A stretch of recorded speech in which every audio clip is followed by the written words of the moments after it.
Us, we just heard from the Israeli Prime Minister Benjamin Netanyahu, who addressed the UN General Assembly in a defiant speech, saying Israel was winning and rejecting criticism over its war in Gaza and attacks on Hezbollah in Lebanon. Let's cross live to our correspondent in New York, Jessica Le Masurier, who was following that speech.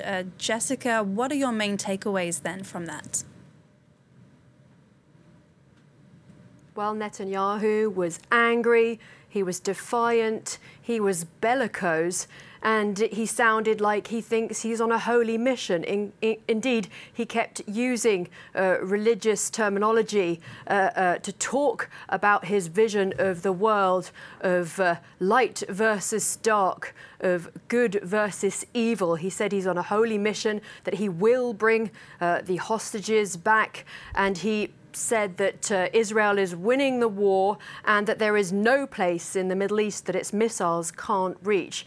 So very defiant. It doesn't sound as though he's going to be accepting any kind of peace plan. He just wants to keep going. He had brought the families of some of the hostages who were being held in Gaza to the General Assembly Hall, and they applauded throughout his speech pretty much everything that he said. But other delegates, it appeared, had walked out. We had been told there would be a walkout because here at the United Nations, the vast majority of member states consider Israel now to be a rogue state, to be breaking international law, in particular with the way that it, according to them, is killing civilians in Gaza and now in Lebanon. Well, he said that he had a message for the tyrants of Tehran. If you strike us, he said, we will strike you.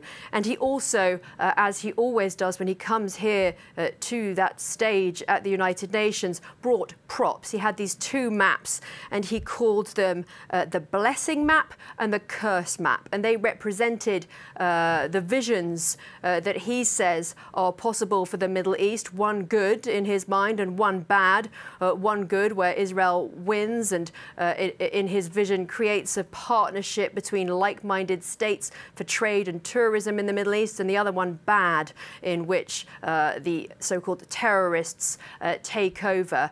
So he really had this stark warning for the world. You know, if you don't side with Israel, then you are siding with evil. It was a very black and white vision, and of course people here at the United Nations will not agree with that vision at all, because they consider that Israel is completely disregarding all international law, and they want it to be reined in. In fact, the president of the Palestinian Authority, when he spoke, said that Israel should even be kicked out of the United Nations for its disregard of international law and of civilian lives. And he made reference to that as well during his speech, remembering when he was ambassador here back in the 80s. He said that back in 1984, he'd spoken in the same hall about a proposal to expel Israel from the United Nations, and then lamented the fact that he's finding himself here again listening to the same proposal from Abbas. But there is a lot of anger towards Israel here,